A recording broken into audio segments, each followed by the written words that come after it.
मंडळी, पुण्यातल्या Vasantdada sugar institute मध्ये नुकतेच अजित पवार आणि जयंत पाटील यांच्यात बंद दाराआड चर्चा झाली आणि तिकडे पत्रकार मंडळींमध्ये कुजबूज सुरू झाली की जयंत पाटील लवकरच भाजपमध्ये प्रवेश करणार आहेत.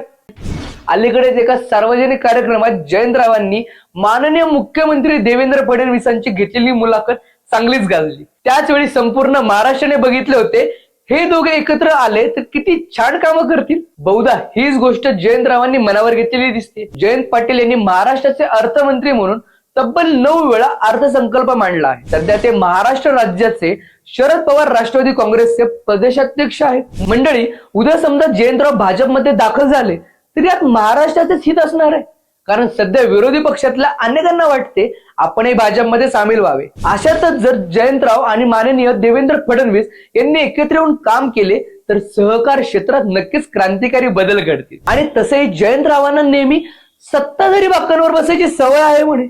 विरोधी बाकांवर त्यांचं मन फार काळ रमणार नाहीये. त्यामुळे मावा आघाडीत चांगलीच खळबळ माजणार आहे. मावा आघाडी सारख्या रिकाम टेकड्या लोकांना राहण्यापेक्षा अनेक शहाणी लोक भाजपात सामील होत आहेत, कारण गुणांची पारख करण्यासाठी जोरी मिळणे गरजेचे असते. मावा आघाडीत असा कुठे जोरी नाही, तिथे सगळे विश्व प्रवक्ते आहेत म्हणे.